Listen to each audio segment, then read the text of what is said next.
Hello and welcome to this webinar. We're going to go ahead and get started. I see some people are still joining us, and we'll welcome them as they come. But I wanted to get us started so we have time to get through the material today, and also to have some time for questions and answers. My name is Peter Transberg, and I work for the Interagency Network for Education and Emergencies, INEE. And we're very excited today to partner with Translators Without Borders to host this webinar around language solutions in education in emergencies. I'll say a brief introduction here and then hand it over to the team who will be presenting today. Meanwhile, I'll talk about a few housekeeping issues as well for all of those of you who are participating. First, just wanted to mention that INEE is an open global network of practitioners and ministry officials and teachers and students, researchers and donors, and many others who are concentrated and focused on the work of ensuring education in crisis contexts. We've been around for 19 years, and we work every day, every month, every year with a wide variety of partners and around 16,000 individual members who work and or study or implement or research all across the world. We are excited to have this partnership with Translators Without Borders. This is one of our first webinars, collaborations with them, but we have other collaborations ongoing, and for about 2 years we've partnered with Translators Without Borders to support us in our own translation work, so that the materials that we produce, the communications that we produce for the INEE membership and for the education and emergencies field in general are communicated in many languages. Of course, we try to work in French, Arabic, Spanish, and Portuguese, in addition to English, and the partnership with Translators Without Borders definitely helps us do that. So we're very grateful for that partnership, and I will let Alice and others talk about some of the other things that we've done together, including a survey recently, and I'll hand it over to them here in just a minute. Before I do want to mention a couple housekeeping slides, a couple housekeeping points, sorry. And those include the fact that this webinar is actually being recorded. So we are recording this webinar, and that's so that those who can't participate live can hopefully participate later by listening or watching it. And so I just want you to be aware of that. And hopefully that doesn't minimize the chat and or speaking that you'll do, but we do want you to know that it is being recorded. We do ask that throughout the webinar you keep your microphone muted, just to keep down on any background noise that may interfere with the presentations. You can post questions throughout the webinar in the chat function of Zoom. If you have any trouble with that, let me know somehow, raise your hand, or let one of the presenters know, and we'll sort that out for you. At the end, there will be some time for Q&A as well, so you can ask a question by speaking, but in the meantime, if something pops into your head, feel free to write it down right away. We are recording, and we will share the recording along with the presentation with everyone at the end or after the recording is ready. And I'll take this chance to say that in fact we're doing two versions of this, well, two iterations of this same webinar, one today at this time, and then also on Friday at what will be 4 p.m. Paris time, so Central European time. So we're doing the same webinar, but trying to reach a couple audiences in different time periods and time zones. So welcome again, and with that, I will hand it over to Alice, who will take us through the rest of the presentation.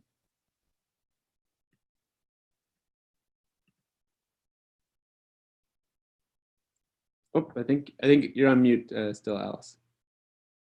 Thank you very much. I'm going to take a couple of minutes just to give us a little bit of background and context to why we're doing this particular presentation today. So a little bit first around Translators Without Borders.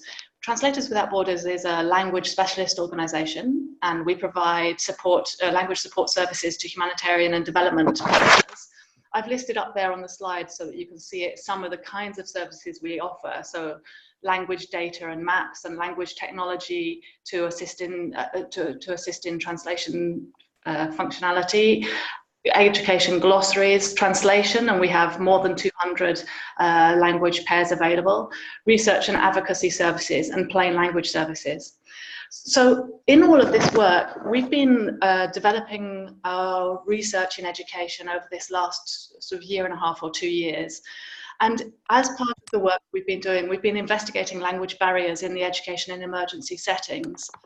We've got a new report which will just be coming out at the end of next week, which goes into it in some detail, some of the work that we've learned in Cox's Bazar.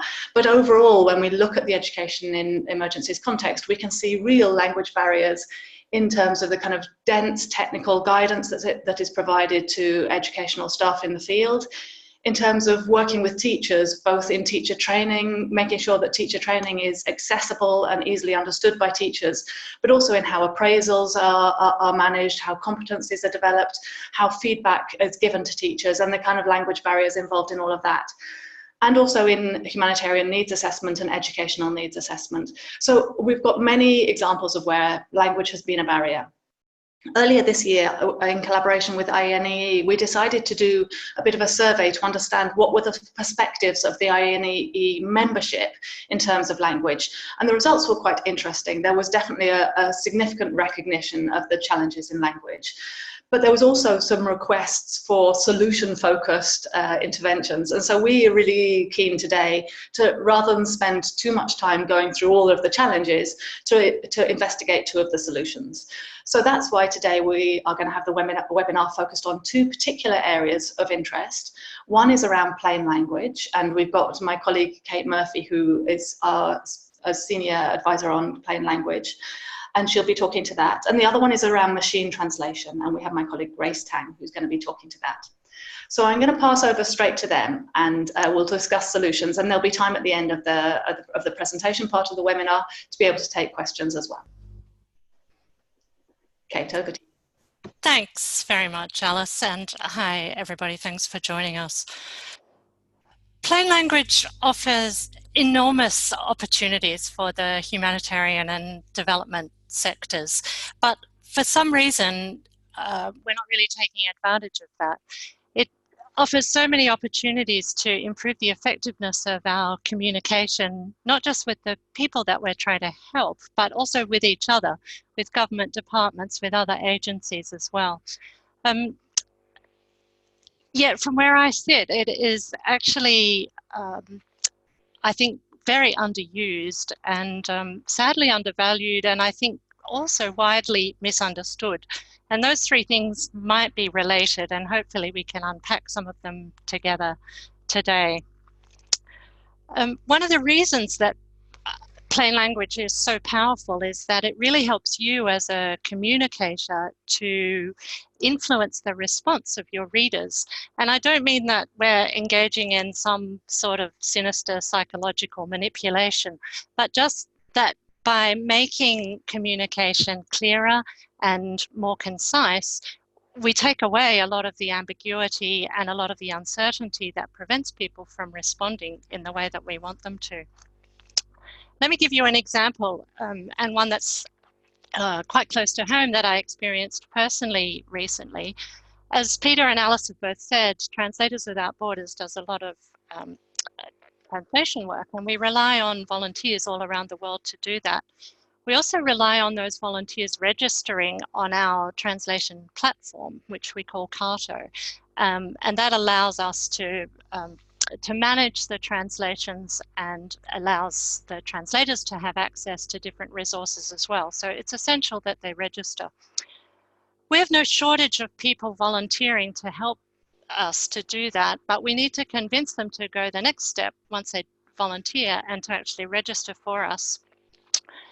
We noticed that we had a disappointingly low conversion rate among people who were volunteering, and we started to explore why that might be.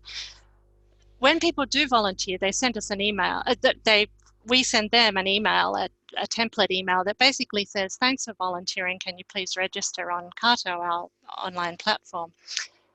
I had a look at that email as an editor, and although there was nothing inherently wrong with it, there were no glaring grammatical errors. It was relatively straightforward.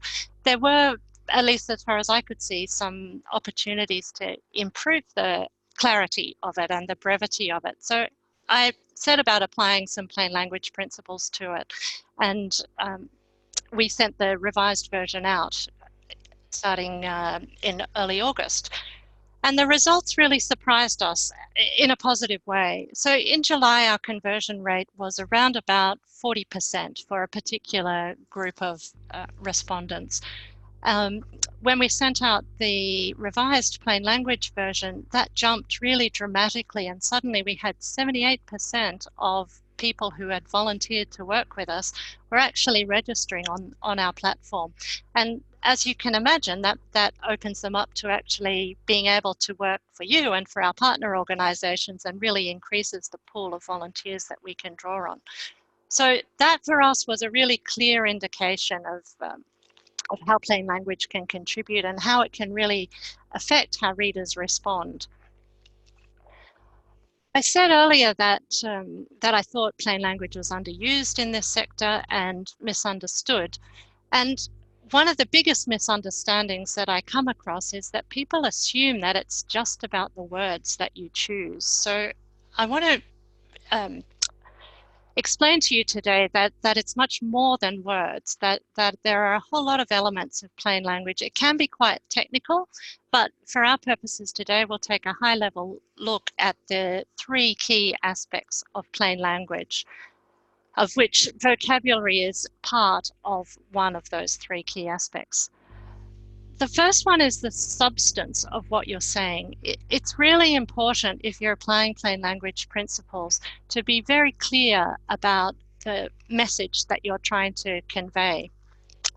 And one tool for doing this is that I find really effective personally when I'm writing, and which I encourage other writers to use as well, is to create a newspaper headline that relates to whatever you're writing. So imagine that the email or the curriculum or the training program or the research report that you're writing is about to be published in your local newspaper. What's the headline that you would give it? And once you've got that 10 or 20 word headline, what you'll find is that your writing becomes much more focused, and the message for the reader becomes much clearer, because that headline message or that peak message becomes a kind of sounding board for you as the writer to determine what content you will or you won't include. The next aspect of plain language that I think is really important is the structure. And by that, I don't just mean the flow of information, because we've all been told since we were 5 years old that we have to present information in a logical order. We'll talk a little bit in a sec about how to decide what that order is. But structure is not just about the order of the information. From a plain language perspective, it's also a lot about the design of the document, because cognitive psychology tells us a lot about what engages readers and what doesn't engage readers. That becomes increasingly important when we realize how people are reading on screen. On-screen behavior is quite different to print reading behavior. So, for example, you have multiple entry and exit points in a document that people come across online. So you're not just catering to a reader that starts on the first page and continues until the last page. You've got people dipping in and out, coming to you by various keywords or looking for different aspects of what it is that you might be writing. So the design has to really help the reader to navigate through that and to know where the information is that they need from you, and to be able to find it and understand it and then apply it. And then the third aspect that I think is critical when we're talking about plain language is what I call statements. So this is the sentence structure. This is the quite technical, grammatical techniques that you use. What tense do you use? What sentence structure? What tone of voice? And also what words do you use? So they're the 3 aspects that I would suggest are important for you to think about when you're considering applying plain language principles to your own work. So let's have a little look at, I'll give you some ideas for how you might go about applying it. And hopefully at the end of this webinar, you can go back to your desk and start applying them straight away. So we talked about substance. I've given you my #1 hint there, which is to create a newspaper headline for yourself. When it comes to the structural aspects of plain language, I'll give you 2 ideas.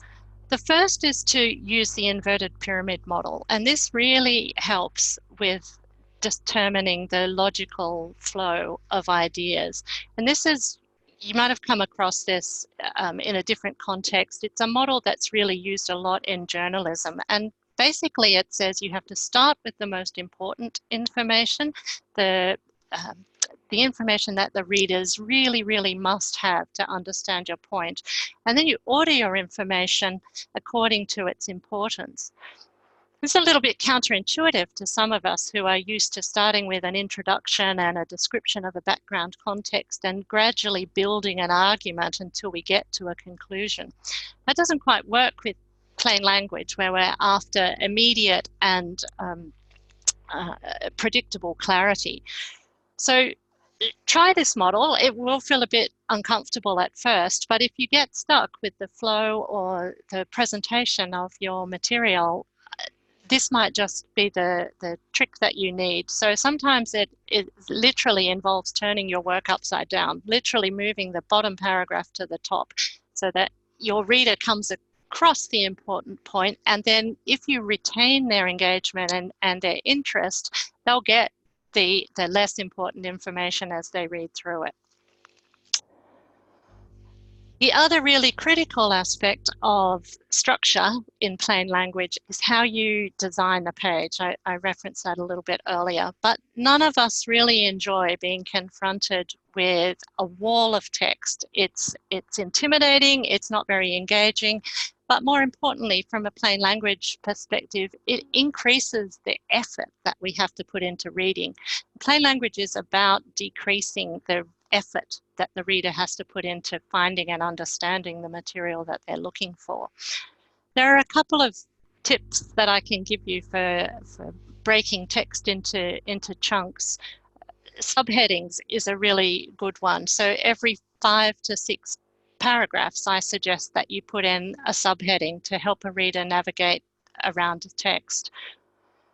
Bullet points are good not only for creating white space and making a page less intimidating, but we also know that they aid recall. So the information that you're providing to readers in bullet points is far more likely to be recalled by them later. And of course, visual representations of what you're saying are also a helpful way to chunk texts and make it more accessible to readers. Just a quick point on subheadings. I think a lot of us, or certainly my experience with editing material over the last couple of years has convinced me that most of us prefer to use topic headings for titles and subheadings. So we will tell the reader what we're about to tell them about, what the topic is that they're about to find out about. So we use titles and headings like introduction, examples, curriculum, training program. And for a reader that's trying to find their way around text, that's not really very helpful. So I would recommend, and general plain language principles suggest that this works as well, using a really assertive statement subheading. So make that the most important thing that you want the reader to know. Use a statement and then use the text below it to provide the evidence for that statement and to back it up. But it really helps the reader to find their way around the text if you can use really meaningful, helpful subheadings. So for example, instead of just using subheadings, bullet points, and graphics on this page, I've used assertive statements to guide the reader, and they can decide whether they want more detail on those topics or not. We know from eye movement studies in reading, particularly with screen reading, that people bounce all over the place when they're reading documents on a screen. They're certainly not reading in a linear fashion like you might read a novel. And one of the areas that they linger on the longest are subheadings. So really use those to your advantage, and know that when you're appealing to readers who are scanning your text rather than reading it in detail, that subheadings are a really powerful tool for you to use. So make them work for you. Don't just use topic headings, but use really assertive statement headings. Or questions is another way to do it as well. But if you use a question heading, my advice would be to make sure you answer that question in the first sentence of the paragraph.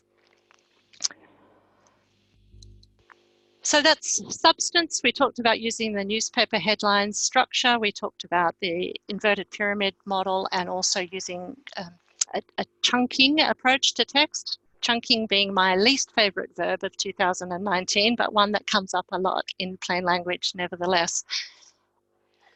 Let's talk a little bit about statements then, and how we can use those to give clarity and conciseness to our document as well.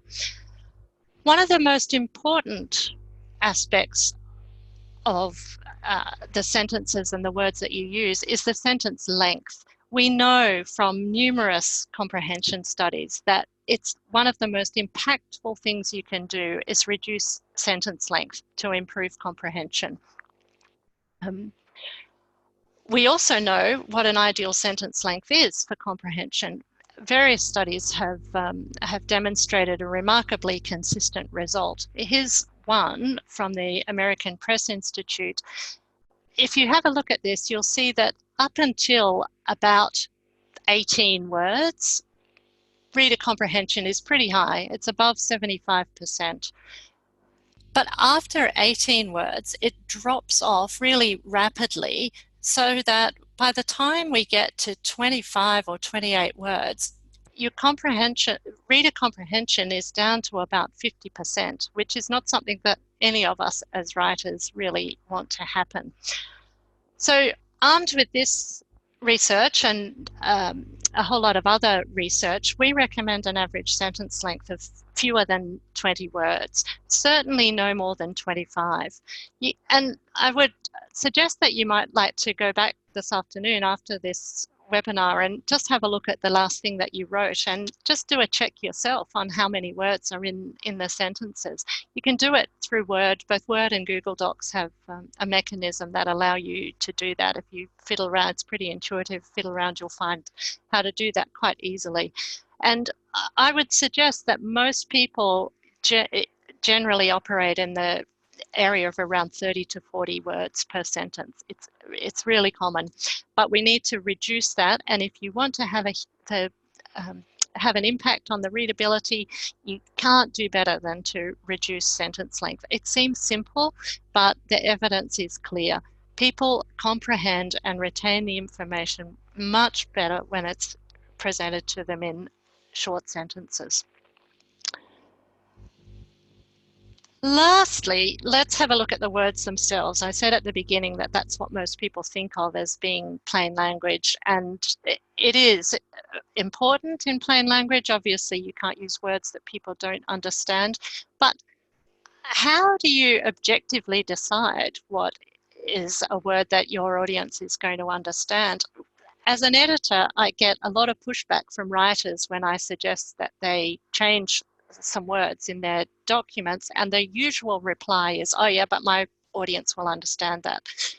I would challenge that and say you actually don't really know what your audience will understand, but this tool gives you an objective basis for doing it. This is a screenshot from a website that will allow you to access for free the 5,000 most frequently used words in the English language. You can also pay a subscription and get access to different corpora, but this is the one that I use most frequently.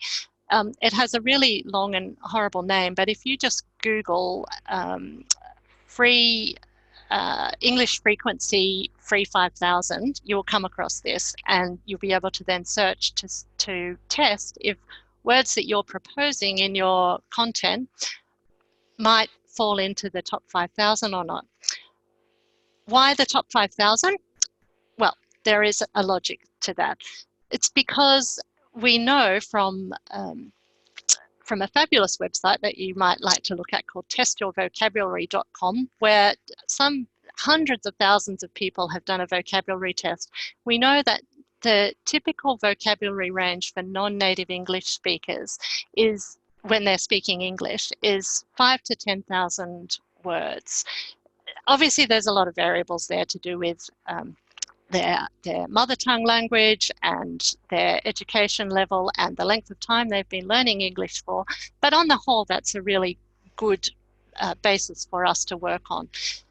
5,000 to 10,000 words. So when we're talking about plain language, I always recommend that the vocabulary that you use consists primarily of words that fall into the top 5,000 words, most frequently used words in the English language.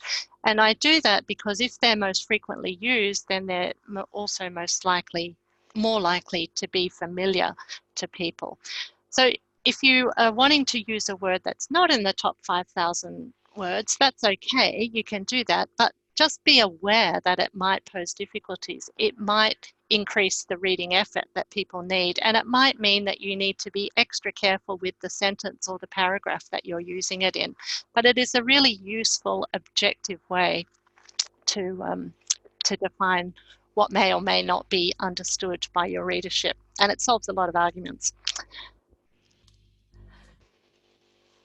I wanted to finish with this slide to just reiterate the importance of communication in what we do. I'm sure it's not a surprise to you that communication is essential in the humanitarian and development fields. You all know that, and you all do that. But this slide, I think, really drives home the importance of language in responding to multilingual emergencies. We're working with thousands of languages in multiple countries, and we make assumptions about languages that don't always work. Clear communication with these people in a language that they understand and a format that they have access to is really critical. Plain language is one way that we can do that and offers us a useful tool for improving that communication, and language technology is another. And on that note, I'm going to hand over to my colleague Grace, who is going to be able to share some really interesting facts with you about language technology and what we've been doing in that area. Thank you, Kate. I am now just going to share my screen. If you give me 1 second, we'll get up to present this. Sorry about that. So yes, many, if not most of the 204 million people in need of assistance sit behind a wall. Their needs are invisible to us because we don't speak the same language. This language barrier means that information doesn't flow between aid workers and the people that we're trying to help. They can't be understood, and they can't understand the life-saving information that we're trying to provide them because it's not in their language. So we're looking at how we can use language technology to break down this wall, to address the invisible languages or low resource languages, marginalized languages, as we refer to it at TWB. So how can technology bridge this language gap? Technology in the aid sector is being used more and more as there's greater connectivity, and more low and middle income people have access to mobile phones and internet access. So that means that we're using apps to do data collection, tablets for education. We're able to get more information through social media and monitoring social media, and be able to use machine learning to do predictive analytics, look for trends. There are medical apps to make prevention more interactive, adding a gaming element and being able to find family members. So TWB wants to put language technology to work for emergencies. When we face a language barrier, I can just go to Google Translate and in Canada, translate something from English to French easily. But for people in Cox's Bazar, Rohingya don't have that option.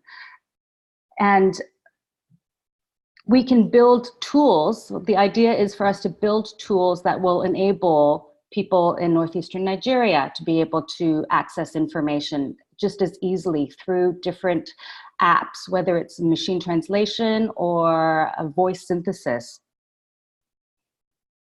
So how does that look, actually? So imagine in Cox's Bazar, a Rohingya refugee could actually speak into a device, an app of some sort, and then the aid worker, the local aid worker, could get the information in Bangla. That's unfortunately we're not quite there in terms of the technology. We have to actually go through a few steps. So there is speech recognition, like what you have with Siri. Then you can have the text machine translation, and then the output would be a speech synthesis. So there are good tools out there for the main languages, such as French, such as Spanish. But like I said, if you're speaking Rohingya, there's absolutely nothing out there. So we want to develop these types of tools.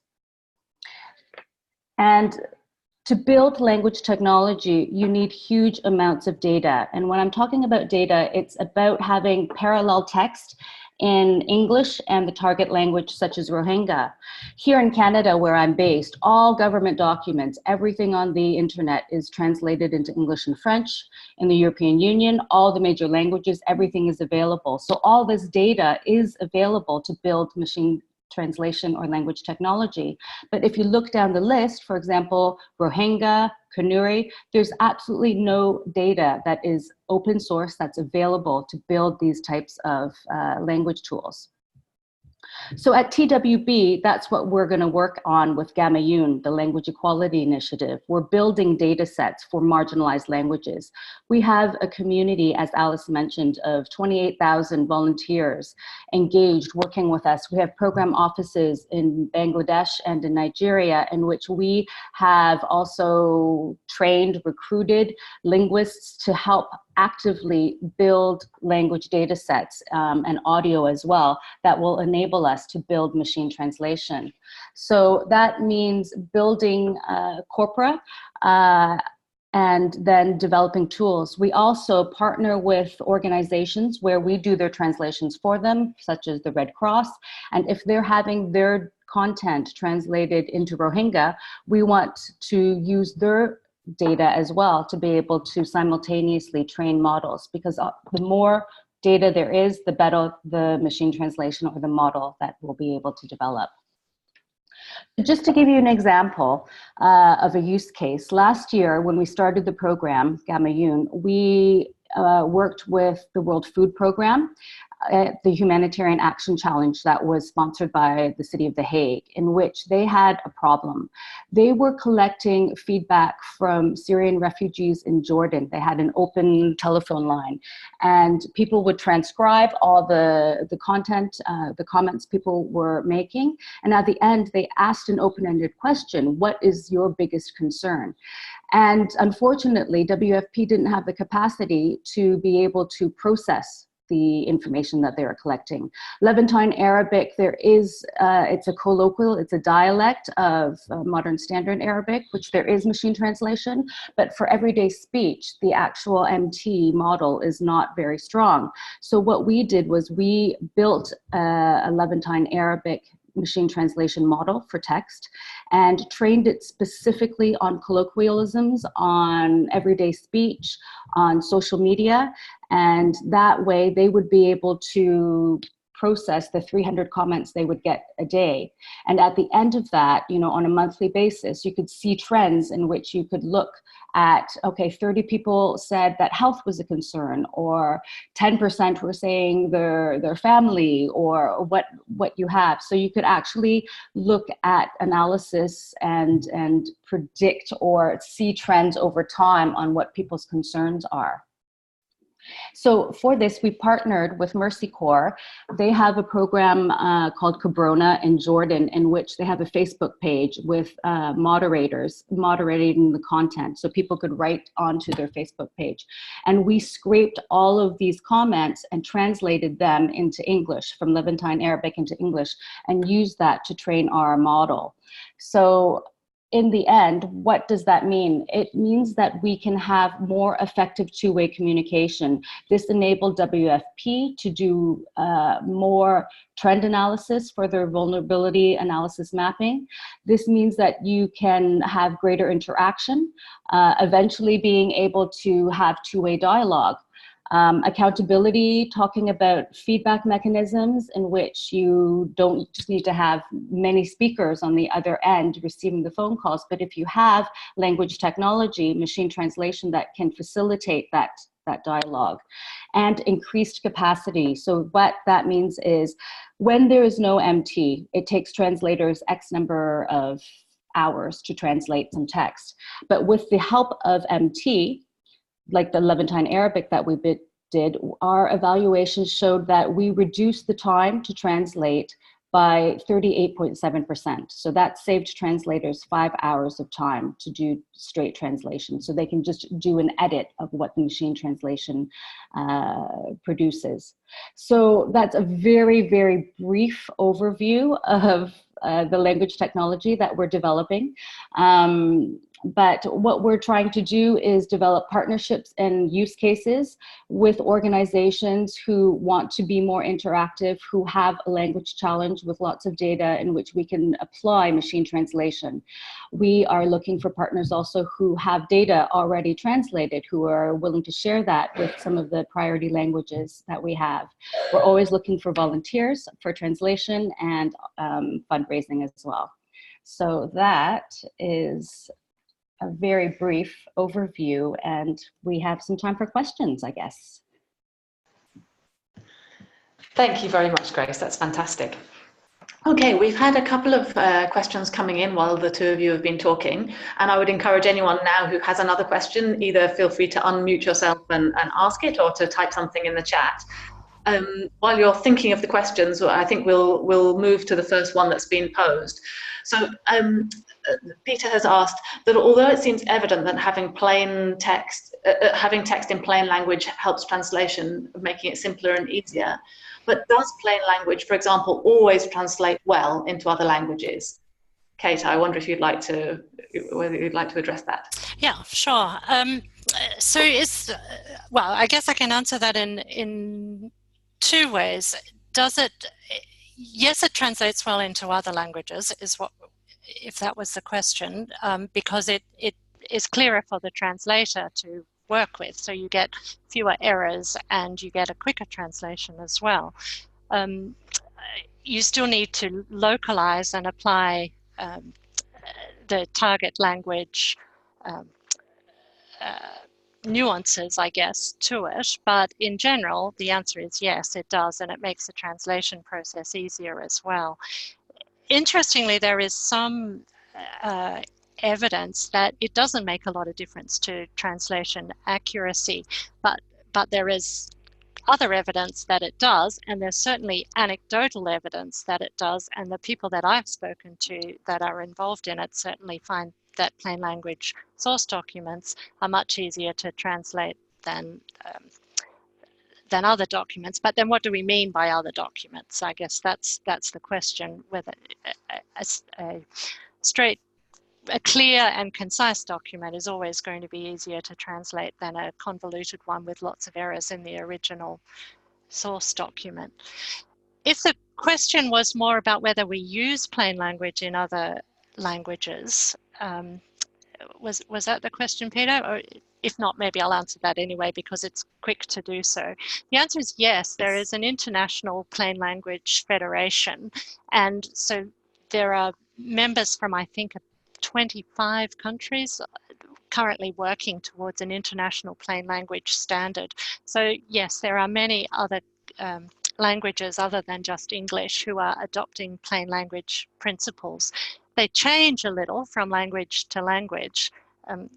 I don't speak another language, but I understand that in French, for example, they're more resistant to the short sentences because French uses much longer sentences and they're much more acceptable. So there are differences between them, but the short answer is that other speakers of other languages are certainly adopting and applying plain language principles, and they're doing it in a coordinated fashion under the auspices of the International Plain Language Federation. Thank you very much. We've got another interesting question that's come up from Jay Shavar, which is probably, Grace, for you to consider. So he's pointed out that we often hire local people to do translation. And what is the ethics of using machine translation efficiency versus hours, the number of hours worked for hourly labour? Do you want to? Well, sure. Machine translation and the way that our program is approaching it with Gamayun is that it's not to replace translation. You can never replace the quality of human translation, but what you can do is complement when you have huge amounts of data to be able to process that and to help that through. We also would require post-editing. So once you put something through the machine translation, you still want a human to go through it, especially for things such as education materials or medical materials. And so it's not to replace human translation. It is really to complement and to enable quicker, rapid, especially in emergency response, the need for critical information to get out there rapidly. Thank you very much. Okay, Irene has just asked a little bit about whether we've got some information online, and I've posted there our website, but she's interested particularly in the methodology and how it can be applied to minor languages. Grace, do you want to just talk about the languages that you have a particular interest now and how you can support minor languages? Absolutely. So Gamayun is called the Language Equality Initiative. So we're really targeting marginalized local indigenous languages in which there is no data, where there is no language tools, automated tools available. So we are looking at where we can have the greatest value. We currently have program offices in Bangladesh and Northeast Nigeria. So we are working with our teams there to develop language technology for Kanuri, for example. You know, most people speak Hausa, and that is the lingua franca in Northeastern Nigeria. But with our comprehension studies, we realize that many people, and many women especially, do not speak Hausa or are illiterate, are not able to communicate in Hausa. So we are looking at Kanuri, for example. In Cox's Bazar, as I mentioned, Rohingya. And the thing is, it's really a dynamic list. As we go along, as we go forward, if tomorrow Microsoft says, oh, we're going to develop a tool in Hausa and Kanuri, then that is not where our resources will be put. We want to have the greatest impact in which we can help people in need and which there is no data. So it's dynamic in that sense, in which we will need to respond and react to what's happening. We're also in DRC currently for the Ebola crisis, so we'll want to look at some of the local languages there. So it's based upon need as well as what technology is currently available. Thank you very much. Okay, feel free to keep the questions coming. In the meantime, there's a question that's come up, which is about how we can measure plain language and if there are any tools for measuring it. Kate, I wonder if you'd like to discuss that. Yes, that sounds like one for me.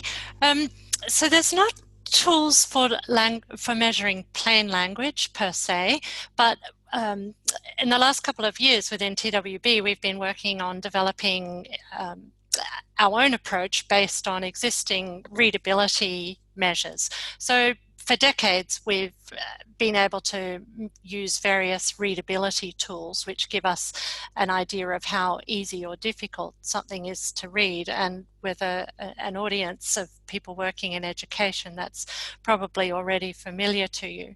So within TWB, we've taken that a step further to look not just at the quantitative aspects of it, which look at things like how many words have more than 3 syllables, how long sentences are, how much passive voice there is. But we've tried to develop some criteria and some benchmarks to also look at the other aspects of plain language that I talked about earlier. So things like the extent to which a consistent peak message is running through a document, the use of design features and whether there's any potential to improve that. So we look at both qualitative and quantitative aspects of plain language, and we've started to produce reports. We've done a number over the last year or 18 months for different partners, whereby we have applied those existing readability techniques and then also applied these newer criteria which we've developed ourselves, and we've compared them against benchmarks that we've established to indicate where the biggest impact can come. So if you're wondering how you can get greater reader engagement or make the reading effort for your document lower, we can help you with the plain language criteria that we've developed. That's fantastic, thank you. And I think maybe just to add on a little bit to that, our research that we've just finished in Cox's Bazar really emphasised how teachers who are newly engaged teachers, new into the teaching profession, were struggling with some of the, with understanding the kind of child-friendly approaches to education that was being introduced by the humanitarian actors there, and how, and certainly in their responses to our research questions, they were indicating how the complexity of the message was being enhanced not only by the terminology, but the way it was being presented, and the fact that it was then going through several layers of translation as well. So we have definitely seen examples where they felt that an ability to explain the concepts in a way that was as simple for them was going to be essential to improving their ability to understand what it meant and then to apply it in the classrooms. So we've seen where plain language has been identified by teachers as something that they would really value in their teacher training. So we have another question that's come in. I'm just going to pull this from the chat. So is there any, I'm just going to read it directly, is there any action or opportunity to engage beneficiaries with education activities through DWB's volunteer scheme so that they can learn language and teach each other and serve for their community? And mentioning that crisis might be more easily. Oh, that's a sentence with more than 20 words. Can you read that again?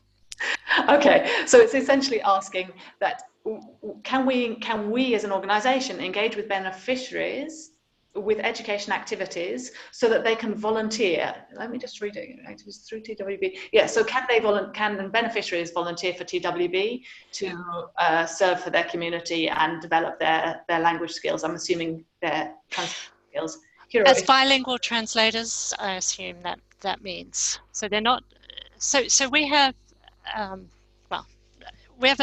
A lot of our translators are not trained translators. They are bilingual speakers who offer to work with us, and I'm not the best person to respond to this because it's not my area within TWB, but the short answer is yes in certain circumstances and with certain languages.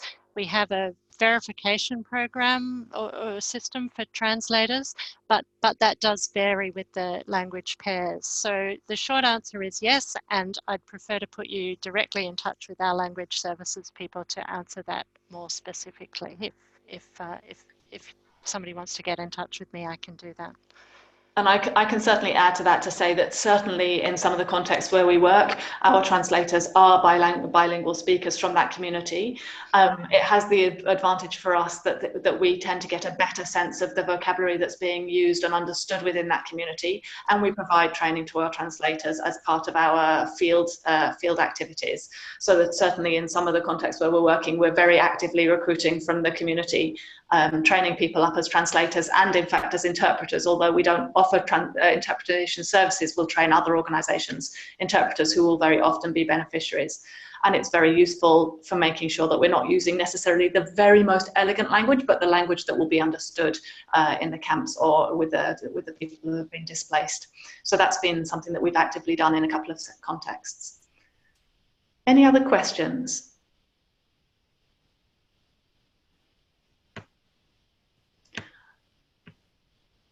Okay, Grace, there's something that we were just going to explore a little bit further with you. It's about whether you could talk to us a little bit further about the kind of data and the quantity of data that is needed to build machine translation. Okay, so it's very specific to the use case. So if a partner, a medical organization wants to communicate on prevention, we want to be able to use the language, the terminology that people will understand, but that is medical in the domain. So ideally, the type of content that we get is exactly what we want to communicate. So the more specific in that sense, the better. Now, to build machine translation, you need millions, billions of data.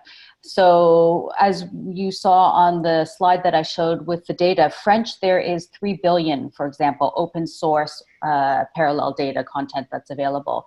But for low resource languages, what the industry standard has been up till recently was about 2 million words. But they have discovered in the last year or so that you can build good enough machine translation with 1 million.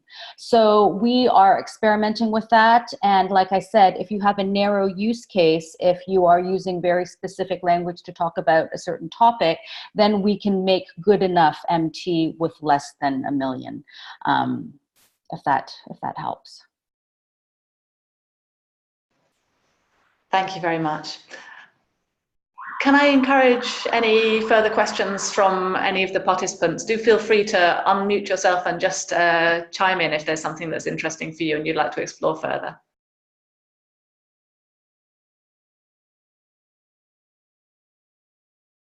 Okay, we're not getting any further questions in. And our time is running up towards the end anyway. I'd like to thank Kate and Grace for taking the time to come and talk to us about these two particular solutions. At Translators Without Borders, we're really, really keen to hear about other ways in which you might want to explore language barriers and language solutions. So we've put all of our email addresses there on the screen and our website address, where you'll be able to find a whole lot of resources, glossaries, language maps, information around plain language, information around machine translation, and information and background, particularly on our educational research. I would direct you particularly, we've just finished some research in Cox's Bazar and across the border in Myanmar around language barriers and their impact on educational access. And we've got further research coming on that soon. Thank you very, very much to INEE firstly for enabling us to sort of join forces in a survey and then to follow up on this. Peter, is there anything else that you'd like to say in the way of closing? We'd like to thank you from our side. Just to say that, I will be launching a little poll here at the end. It's 2 questions, very short. So I hope before you sign off, you'll be willing to take that quick poll. And then to say, of course, that we are going to be repeating this webinar on Friday. So if you want to listen in again, it'll be the same material. If you want to listen in again, please do join us. And if not you, then maybe some of your colleagues or friends, please encourage them to join. The information will be shared. I'll share it here in the chat area, but also it's been shared across INEE's messages, platforms, and social media and elsewhere. So thanks again for joining, and we hope to see some of you and maybe some of your colleagues on Friday. Thank you very much. Thanks everyone. Bye-bye. Bye, thank you.